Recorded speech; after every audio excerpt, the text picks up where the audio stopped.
사랑하는 성도 여러분, 저는 오늘 이 시간에 나를 향한 하나님의 사랑, 그 사랑을 여러분 얼마나 아십니까? 라고 하는 제목으로 말씀을 전하려고 합니다. 여러분이 교회 나오신 이유, 목적, 또 하나님이 나를 부르신 그 부르심에 대한 의미에 대해서 여러분 좀 생각해 보셨나요? 교회는 뭐 하는 곳일까요? 교회는 어떠한 존재이기에 우리는 교회 앞에 이처럼 가슴 설레이게 달려와서 예배드리는 것이어야 될까요? 여러분, 교회는 곧 구원의 방주다라고 말하는데, 구원의 방주 안에 여러분 그 안에 거하시는데, 그 거하심에 대해서 감사 또 감격이 있으신지요? 즉 구원받은 것에 대한 감격 때문에 교회를 달려오셨느냐, 그 말씀입니다. 한 노예상이 있었습니다. 그는 비싼 값에 노예들을 팔아 돈을 버는, 그것이 그의 인생의 최고의 목표로 삼았던 사람, 노예상. 동정이나 사랑이라고 하는 단어는 그에겐 사치스러운 감정에 불과했던, 돈에 미쳐버린 사람. 주위에서 그를 향하여서 그래서 저 사람은 냉혈인간이야, 감정도 정말 따스함도 없는 사람이야. 그러던 그에게 어느 날 그리스도의 복음이 들어왔습니다. 그는 살아계신 하나님, 그 하나님의 사랑과 은혜에 대해서 묵상하게 되고, 또한 예수 그리스도를 구세주로 고백하면서 그가 얼마나 그러한 추악된 삶을 살아왔는지에 대해서 자복하고 통회하고 회개하면서 그는 이제 모든 생활을 정리하고 남은 생애를 이 귀하신 예수님을 전하고 싶어, 그래서 그가 신학을 공부하게 되지요. 당시에는 모든 목사님들도 가운 입는 건 당연하지만 노만 칼라 하는 것이 당연했었는데, 그는 목회자의 상징인 애복을 입지 않았다고 합니다. 그리고 항상 노예복을 입었다고 합니다. 그 노예복을 입고 예배를 인도했다지요. 죄인의 노예였던 나를 구원해 주신 하나님의 은혜가, 그 은혜가 너무나도 고맙고 고마워서 그 은혜를 내가 잊지 않기 위하여 노예복을 입는다.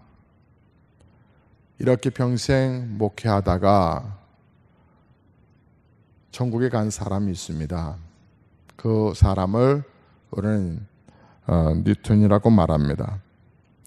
이분은 전 세계 기독교인들이 그리고 불신자들이 잘 아리만큼 귀한 찬송가를 작곡했는데, 그게 우리가 현재 부르고 있는 305장의 어메이징 그레이스입니다.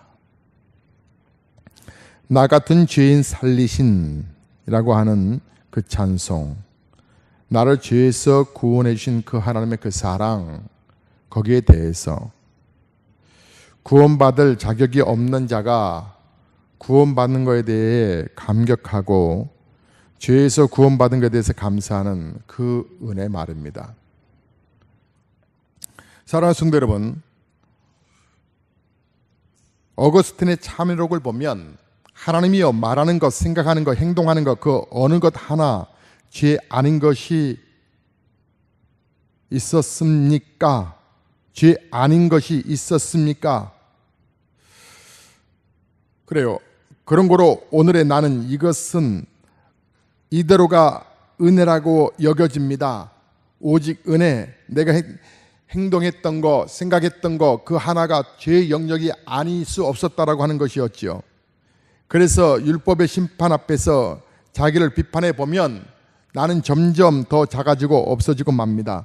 용서받을 수 없는 죄인이요 만삭되지 못한 자, 이 고백을 바울이 조심스럽게 했습니다. 나는 사랑받을 자격이 없는 사람이에요. 나는 용서받을 사람이 아니에요. 그럼에도 불구하고 하나님이 나를 사랑해 주셨다라고 하는 거. 요한복음 3장 16절에 하나님이 세상을 이처럼 사랑하사 독생자를 주셨으니 이는 그를 믿는 자마다 멸망하지 않고 구원을 얻게 하려 하심이라고. 스바냐서에서는 이렇게 하나님의 마음을 표현합니다. 너의 하나님 여호와가 너의 가운데 계시니 그는 구원을 베푸실 전능자이시라. 그가 너로 말미암아 기쁨을 이기지 못하시며 너를 잠잠히 사랑하시며 너로 말미암아 즐거이 부르며 기뻐하시리라 하니라. 나를 이처럼 소중하게 여기셔서 용서받을 수 없는 내가 용서받을 자격이라고 그 사랑으로 나에게 다가오신 우리 하나님, 나를 향한 그 사랑을 여러분은 아시냐고요. 나를 위해서 우리 예수님 대신 죽으신 그 피의 흔적의 대가의 은혜를 여러분은 아시냐고요. 이사야서 53장 6절의 말씀을 보면 우리는 다 양 같아서 그릇 행하여 각기 제 길로 갔거늘 여호와께서는 우리 무리의 죄악을 그에게 담당하셨다라고 말합니다. 이것을 쉬운 말로 번역을 하면 이런 말입니다. 우리는 다 양 같아서 어두운 눈을 가진 짐승 같아서 내일을 내다보지 못하는 그런 짐승 같아서 그릇 행하여 잘못 행하여 각기 제 길로 갔거늘 내 마음대로 살아왔거늘 여호와께서는 하나님께서는 우리 모두의 죄악을 그에게 예수에게 담당시키셨도다. 에베소서 1장 7절에는 우리는 그도 안에서 그의 은혜의 풍성함을 따라 그의 피로 말미암아 속량 곧 죄사함을 받았느니라. 예수 그리스도를 통해서 우리를 죄 없다 하게 하시고 예수님께 우리의 죄를 다 뒤집어 씌우시고 나를 하나님의 자녀로서 삼아주신 그 하나님의 그 은혜, 나를 귀한 하나님의 자녀 삼으신 그 사랑 여러분 아시냐고요. 요한복음 1장 12절에 말씀하시기를 영접하는 자 곧 그 이름을 믿는 자들에게는 하나님의 자녀가 되는 권세를 주셨으니 라고 말합니다. 권세, 자녀의 권세 말입니다. 여러분 자녀들 한번 보십시오. 이 녀석은 끝없이 마치 무슨 권세를 마치 무슨 자기 자신이 얼마나 집안에서 권세를 누리는지 모릅니다. 이거 해줘 저거 해줘. 키워준 것도 감사를 알아야 되는데 이거 당연히 해줘야 될 것으로 요구하죠. 어렵게 결혼시켰더니 또 결혼 준비하는 것도 버겁게 하더니 결혼해서는 또 애를 낳더니 애를 또 봐달라고 이거 해줘 저거 해줘. 왜 이렇게 요구사항이 많아요? 왜 그래요?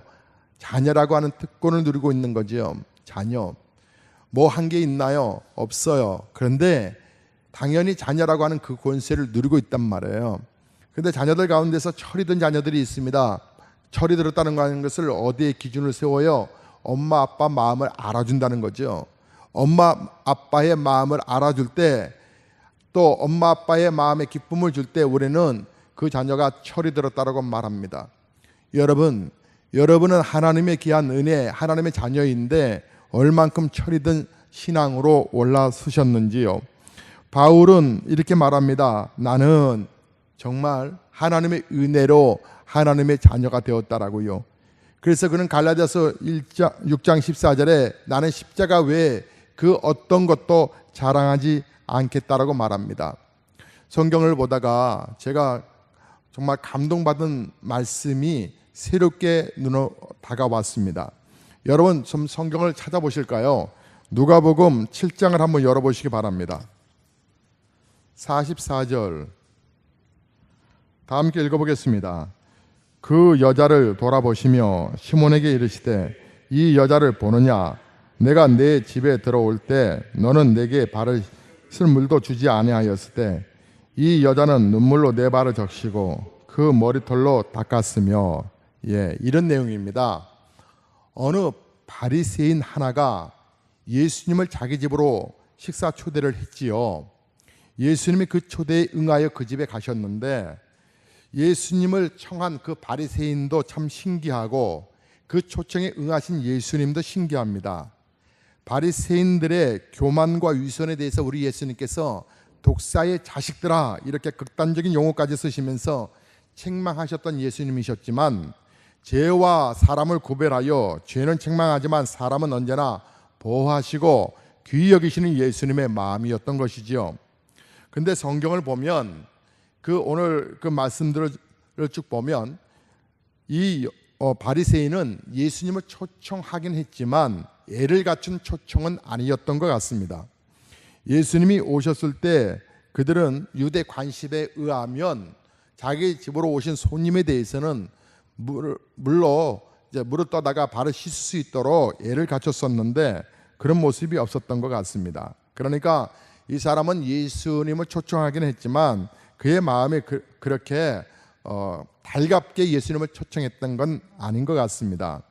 근데 오늘 저와 함께 보았던 말씀에, 본문의 이 성경 말씀엔 이 여인이 말이죠, 눈물로 예수님을 발을 씻고 옥합에 담긴 귀한 향유를 예수님께 쏟아 부었다는 얘기입니다. 저는 성경을 보면서 과연 나는, 김 목사는 어떤 유형에 속하는 목사일까라고 생각을 해봤습니다. 여러분들도 한번 생각해 보십시오. 여기에 바리새인과 같은 나는 목사인가, 아니면 여기에 여인 같은 목사인가? 여러분들은 예수님께 발 씻을 물도 잘 떠드리는 그런 수준 있는 성도인가, 아니면 물도 잘 떠드리지 않는 수준으로 예수님을 믿고 있는 건 아니실까?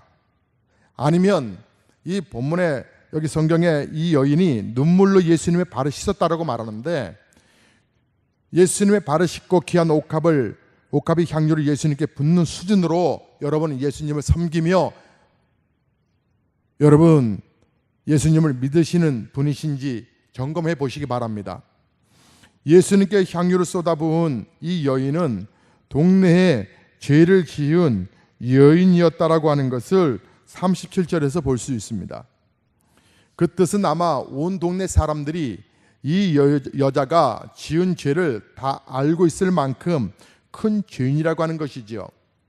온 동네 사람들이 다 아는 죄인인데 선지자라고 하시는 예수님만 모르는 것 같아 예수님을 초청한 바리새인이, 아니 어떻게 선지자라면서 자기 발을 씻는 여인이 누군지도 모르고 저렇게 계실까 아마 속으로 의심했던 것 같습니다.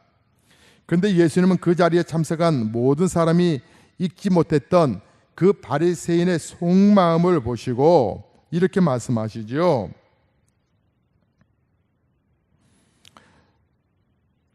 예수님께서 30절에 39절에 예수를 청한 바리새인이 그것을 보고 마음에 이르되, 무엇을 봤냐면 이 여인이 38절에 보면 눈물로 그 발을 적시고 자기 머리털로 닦고 그 발에 입 맞추고 향유를 부으니, 예수를 청한 바리새인이 그것을 보고 마음에 이르되, 속으로 말해요. 이 사람이 만일 선지자였다면 자기를 만지는 이 여자가 누구며 어떠한 자 곧 죄인인 줄 알았으리라 하거늘. 자, 이 여자에 관한 부분들을 제대로 모르시는 것 같아 답답했던 이 바리새인이 그 속마음을 했던 것을 우리 예수님께서 아시고, 예수님께서 그 40절을 보면 이렇게 말씀합니다. 그 사람 아마 이름이 시몬이었나요? 시몬아, 내가 네게 이를 말이 있다 하시니, 그가 이르되 선생님 말씀하소서. 이르시되 빚 주는 사람에게 빚진 자들이 둘이 있는데 하나는 500데나리온을 졌고 하나는 50데나리온을 졌는데 갚을 것이 없으므로 둘 다 탕감하여 주었으니 둘 중에 누가 그를 더 사랑하겠느냐. 자, 그것을 통해서 그러니까 이런 얘기죠. 500데나리온 탕감받은 사람과 50데나리온 탕감받는 사람의 이야기를 지금 하고 계시는 거죠. 그것을 통해서 예수님은 그것을 통해서 바리새인은 자기가 초청한 예수님이 선지자라고 하는 것을 확인할 수 있었을 것인데, 그 여인이 죄인인 줄 몰라서 가만 계셨던 것이 아니라 저들과 생각이 달라서 가만 계셨던 것이었는데, 이제 이런 거죠. 우리는 때때로 이제 바리새인처럼 생각할 때가 많거든요. 하나님이 모르고 어떤 일을 행하신다라고 생각할 때가 많습니다. 그러나 하나님이 모르시고 어떤 일을 행하신 것이 아니고 하나님의 생각이 우리와 다르시기 때문인데, 그것을 우리가 인정하고 우리의 생각과 다름에도 불구하고 하나님을 신뢰하는 것을 향하여서 우리는 믿음이라고 말하지요. 자, 이 여인이 값비싼 옥합의 향유를 예수님께 쏟았습니다. 하나님으로부터 받은 은혜와 축복이 그렇게 하지 않으면 견딜 수 없었기 때문에, 그 하나님이 주신 하나님의 사랑을 생각해 보면 그것으로 그 어떤 것과 견딜 수 없었기 때문에, 예수님의 말씀처럼 그 여인은 아마 비유했을 때 너는 50 정도 죄를 탕감받고 이 여자는 500 정도 탕감받은 것 같지라고 하는 것을 암시하시면서, 예수님이 그 여인은 50데나리온만큼의 복을 받은 것이 아니라 500데나리온만큼의 복을 받은 사람이야. 그런데 더 큰 은혜가 되는 것은 향유가 아니다. 더 큰 은혜가 되는 것은 눈물이다라고 하는 겁니다. 이런 거예요. 저는 생각 속에 얼마만큼 사람이 울어야, 눈물을 흘려야 그것으로 예수님의 발을 씻을 수 있을까라고 생각을 해봤거든요. 얼마큼 눈물을 흘려야 예수님의 발을 씻을 수 있었을까? 이 여인의 눈물이 참 감동적으로 오더라고요. 제가 개인적으로 좋아하는 시인은 지난번에 오셨던 우리 윤영주 장로님의 형님 되시는 윤동주 시인, 그리고 또 살아계신 분으로는 김남조 시인인데, 김남조 시인의 밤기도라는 시가 있습니다. 그 내용이 일부가 이런 내용이 있어요. 하루에 분주한 일들 차례로 악수해 보내고 밤 이스키 먼 데서 오는 듯만 싶은 주님과 나만의 기도 시간. 주님, 단지 이 한마디에 천지도 아득한 눈물이 흐르고 날마다의 끝 순서에 이 눈물 예비하옵느니 오늘도 내일도 나는 이렇게만 살아지이다. 깊은 밤에 흐르는 눈물 한 주름을 주님께 바치며 살아지이다. 주님, 단지 이 한마디에 천지도 아득한 눈물이 흐른다. 자, 그 눈물이 오늘 본문의 눈물이 아니었을까?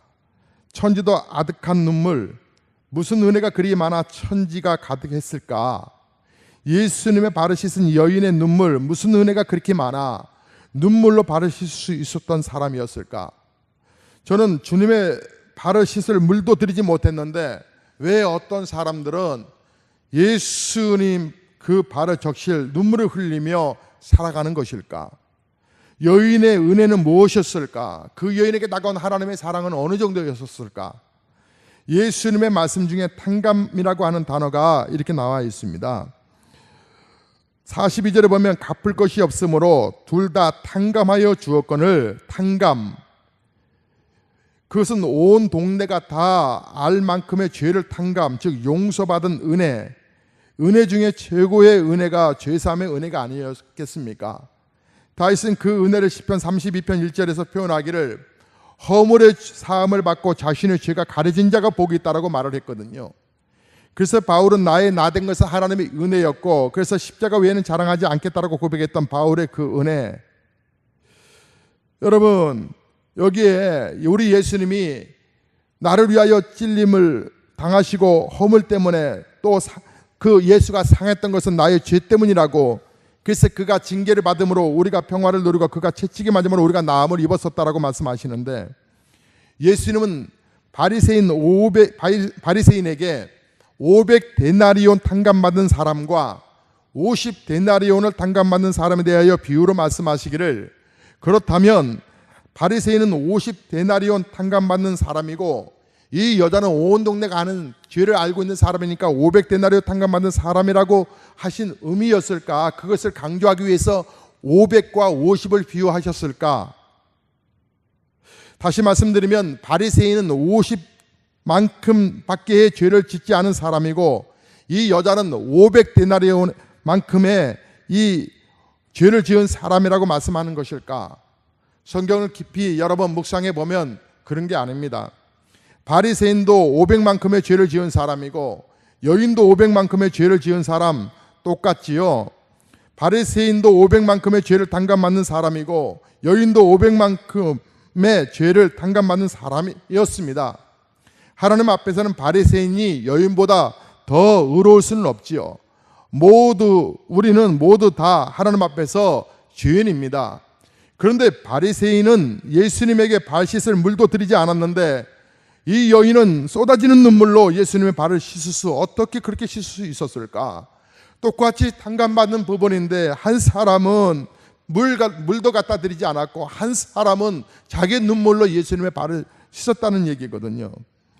여러분, 쏟아지는 하나님의 은혜, 그 은혜를 주체할 수 없어서 쏟아지는 눈물로 예수님 발을 씻을 수 있었던 이 여인, 바리새인은 500을 단감받고도 자기가 50 단감받은 줄로 생각을 하고 500의 죄를 짓고도 자기가 50밖에 죄 지은 것으로 생각해버리고 이 여인은 500을 단감받고 500 단감받은 것에 대해서 무엇인지를 알았기에 그의 눈물로 하나님 앞에 그 사랑을 고백하는 이 모습, 여러분은 어떠시냐고요? 여러분 하나님의 사랑에 감격해 하고 있냐고요? 여러분은 교회는 다니지만 예수는 발에 물도 떠다드리지 않는 그런 신자입니까? 아니면 정말 예수님의 은혜 앞에 감사해서 여러분은 예수님의 발에 쏟아지는 눈물로 그 발을 적시시는 그런 분이십니까? 여러분, 자신을 죄인이라고 생각하며 살아가는 사람, 하나님의 은혜입니다, 그래서 내가 이렇게 회복됐습니다 고백하는 사람, 그것을 산상보훈에서는 애통하는 자라고 말을 했고 그 애통하는 자가 복이 있다라고 말을 했습니다. 이 여인은 예수님의 그 은혜가 뭔지를 알았습니다. 그 사랑이 뭔지를 알았습니다. 그래서 천국에 하나님의 자녀가 됐다는 그 감격 때문에 흐르는 눈물로 발을 씻을 수 있을 만큼 그런 삶을 살기를 소원했던 여인이었습니다. 사랑하는 성도 여러분, 저는 우리 교회가 참 좋습니다. 그리고 교회를 섬기시는 여러분들이 참 좋습니다. 여러분이 너무나 소중하고 사랑스럽습니다. 저는 교회가 너무나도 사랑스럽습니다. 이제 그러나 저는 쉽게 사랑이라고 하는 말을 쓰고 싶지 않습니다. 귀한 옥합을 깨뜨려 향유를 쏟을 수 있을 때만 사랑한다라고 말할 수 있어야 될 것 같습니다. 필요하다면 대신 죽을 수도 있을 때에만 사랑해야 한다라고 표현해야 할 것 같습니다. 여러분, 예수님이 너무나 좋아서, 예수님의 그 사랑이 너무나 감사해서, 그래서 내가 그 예수 앞에 쏟아지는 눈물, 그 눈물로 발을 씻을 수 있는 성도이라면 얼마나 우리 주의가 아름답겠습니까? 전도가 하는 것도 여러분 해야 되니 하는 것이 아니라 내게 쏟아진 하나님의 은혜가 감사해서 드려지는 그 사랑의 거룩한 고백이 바로 전도인 것입니다. 우리가 바울처럼 살지를 못한다 할지라도 이 가련한 여인처럼은 살 수 있지 않습니까? 왜냐하면 지금도 하나님의 사랑이 계속 유지되고 있기 때문에 그렇습니다. 히브리서 13장 8절에 예수 그리스도는 어제나 오늘이나 영원토록 동일하다라고 말씀하셨습니다. 하나님의 은혜, 그 은혜 앞에 여러분은 어떤 삶을 살기를 원하고 계십니까? 여러분에게 하나님의 사랑은 어느 정도 여러분 가슴에 다가오셨습니까?